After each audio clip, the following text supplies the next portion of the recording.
বন্ধুরা, স্বাগতম আমাদের চ্যানেলে। আজ আপনাদের ছোট্ট একটি সুন্দর গল্প শোনাবো। অনেক দিন আগের কথা। একটি বড় কোম্পানি ছিল। কোম্পানিটির অনেক দিন কোনো উন্নতি হচ্ছিল না, শুধু লোকসানে চলছিল। এই কারণে কোম্পানির মালিক ও কর্মচারীরা খুব চিন্তিত ছিল। কোম্পানিটির উন্নতি না হওয়ার কারণে কর্মচারীদেরও কোনো উন্নতি হচ্ছিল না। তারা সবাই কারণ খোঁজার চেষ্টা করছিল, কেন কোম্পানির উন্নতি হচ্ছে না।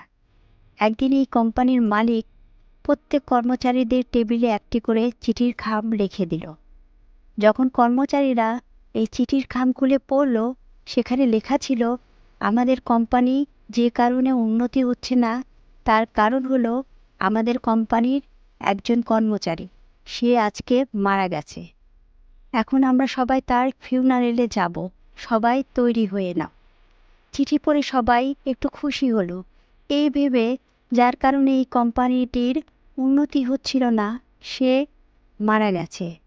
এখন আমাদের কোম্পানির আবার উন্নতি হবে। আবার কষ্টও পাচ্ছিল এই ভেবে, সে যেই হোক না কেন সে তো আমাদেরই কোম্পানির একজন কর্মচারী ছিল, আর সে মারা গেল। কোম্পানির মালিক সবাইকে নিয়ে ফিউনারেলে পৌঁছালো।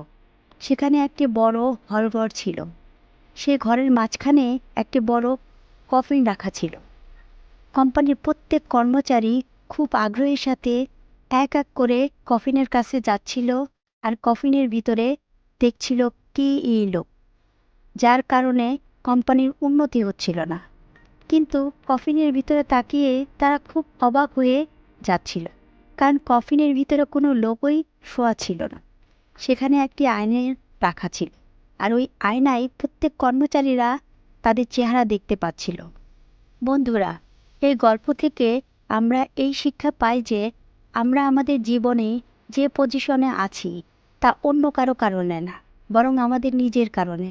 আমরা অনেক সময় আমাদের আশেপাশের পরিস্থিতিকে দোষ দিই, আমাদের ভাগ্য ও অসহায়ত্বকে দোষ দিই, কিন্তু আমরা এটা কখনো ভাবি না আজ আমরা যে অবস্থায় আছি তার জন্য আমরা নিজেরাই দায়ী। আমরা সব সময় আমাদের কাজগুলোকে কালকের জন্য ফেলে রাখি। বিভিন্ন অজুহাতে সময়ের কাজ সময় মতো করি না, ফালতু কাজে সময় অপচয় করি।